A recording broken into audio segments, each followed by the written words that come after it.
Welcome to Bandit's Keep. I'm Daniel.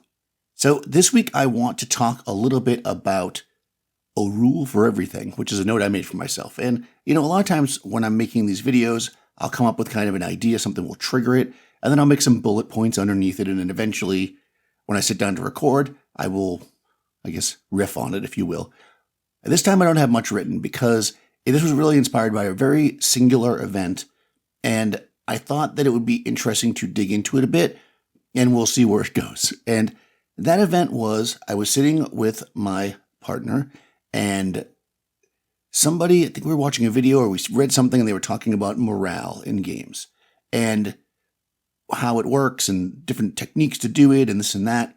And she said to me, "Do you really need a rule for that? Can't you just kind of do what makes sense in the story?" And she's a great GM by her own measure. And, I looked and I said, I don't know. There is an argument to be said that you don't, right? If you are playing the world, playing it in a way that makes sense, and your enemies are acting in a way that makes sense, you can never rely on the players to make sense, but kidding, of course. But then at some point, right, they would retreat, or they would find cover, or they would use tactics. However, if you are new to gaming, or you don't understand the idea of kind of a more open rule set where you can do things that are outside the rules, right? There's two kinds of people, ones that say, if it's in the rule book, ones that say, if it's not in the rule book, you can't do it, and ones that say, if it's not in the rule book, you can do it, right? And it depends on where you fall on that. Some of that comes from experience. That is to say that if you've run a bunch of games that have morale systems, you can kind of figure, okay, there's not one written in this game system, but I can use my experience with other games to know when to roll the dice or what dice to roll. You could use your knowledge from reading and watching movies about how things typically work, right? When people run, when they don't run, right? How this kind of all ties together and turn it into a narrative, that makes sense, right? There is also, and I'm definitely less in this camp, the idea of looking to see like how it's going. And if the players seem like they might all get killed, you could then be like, oh, we're going to make a morale check. At that point, I think I wouldn't do it personally, because if the enemy's winning, they're certainly not going to make a morale check, right? But, again, some people do that, and that's also fine. There's also the idea of capturing people, which, we can get them riffing. But I think that the question of whether or not you need a rule for that particular thing is an interesting one. And I started by saying a rule for everything, but the thing is that I've seen many people and talked to many people who, when they see the morale roll in BX D&D or the reaction roll, it really changes the way that they perceive the game. They hadn't thought that, hey, maybe these orcs don't want to fight. They never thought, hey, maybe this monster won't fight to the death. They just never thought of it that way. They were just like, well, you encounter orcs and their alignment is against yours, or you're somewhere where they don't want you to be. They're going to fight you, and they're going to fight to the death, and that's just the way it is. Leaving it on the player characters, or the players, to have their characters retreat if need be.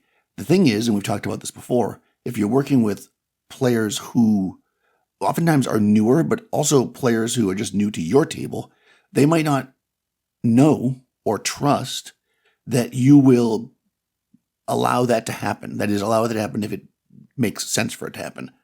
If you are playing at a table where, let's say, there is no rule specifically for cover, and you're standing by a bunch of boulders and goblins are coming at you on wolves shooting bows, and you say, I want to go behind the boulder, and the GM just goes, okay, fine, and rolls the dice exactly the same, and that did nothing, that will then teach you as a player, it's not worth trying to be creative, because if it's not a rule for it, they're not going to let me use it. On the other hand, they might be overly cautious about, well, those boulders aren't exactly the right size, or this many movements, or whatever. And again, this is also fine. I mean, to a certain extent, as long as I'm kind of playing it out as if it's bad, but it can be good to follow and be tightly tied to rules, again, when you're new and you're kind of feeling your way in. It can be fine that way later, too, if you are playing rule sets that, let's say, are more balanced. Because I would argue that you can play a lot of rule sets that have rules for things, but when you really look at them, they're kind of like, oh, who's ever going to do that? Or that's not really going to happen. Whereas in a rule set where it's really balanced, you might actually do it. So, boy, it really went sideways there. Let's get back to morale. So let's say that you are someone who has never played with a game that had morale, or never read the fiction where people run, or never thought of it that way. Maybe you're used to playing certain types of games where, I don't know, like a side-scroller video game where the monsters just keep coming and you just kill them and you keep going and then nobody ever runs away. Maybe there's some that they run away. You just wouldn't think that would be the way. So is that rule necessary? Not really, in the sense that whatever dice you roll or whatever mechanic is there isn't necessarily necessary to solve that situation. What is necessary is that the players and the dungeon master or referee know that those kind of things can be there, right? This is where games can be tricky. There's a few games, and I'm not going to name any without digging through them to make sure, but I've definitely played games in the past and then had conversations with people after, and they say, oh, I tried to play that game, but it's missing a lot of rules on things. And I think to myself, is it? And they're like, yeah, it doesn't have this rule and that rule and this rule. And I'm thinking, it doesn't? Because, again, I've played games that had those rules. So probably I looked at it and went, I can't find the rules for morale. I'm just going to use the rules I know. So I think that the more we play, the more systems we absorb, the more set we become in our style of running the game, the less we need rules because we can use the ones that we already kind of have, right? And because of that, it becomes easier to run a very, very simple game. You can pretty easily decide how things go. Like I was thinking about it the other day, when you look at original Dungeons & Dragons without Chainmail, because I'm using Chainmail, in Chainmail there is an initiative system, like how you roll initiative, how the order of action goes. In original Dungeons & Dragons, there's not. It says for combat, use Chainmail, right? So I'm assuming that they're referring to the initiative system. If you didn't have Chainmail and you just had Dungeons & Dragons and you had never played anything before, how would you handle it? Would you just stand there staring at each other? Or would you figure it out? And how satisfying would that be is really the question. My guess, and I was not there, is that people that were used to playing things like war games or games where people went in turns probably used one of those systems. Oh, in this game, we each roll a die, and whoever rolls highest goes first. Oh, in this game, it's always the person that's attacking goes first. In this game, it's always the person that lost, the initial die roll. So the first roll, it goes to, one person, the die roll, then after that, it goes to the other, then it goes back and forth. You go, I go. And maybe that is how the system works for you. And you kind of could make that up because you have experience. Because most of us have played some games, right? So, I think with a rule like this, it is important. I think the knowledge that enemies will not necessarily fight to the death, the knowledge that everything you meet isn't necessarily an enemy, delivered as a rule or delivered in some other way, is important to learning how to play a game like this, to get a certain style of play.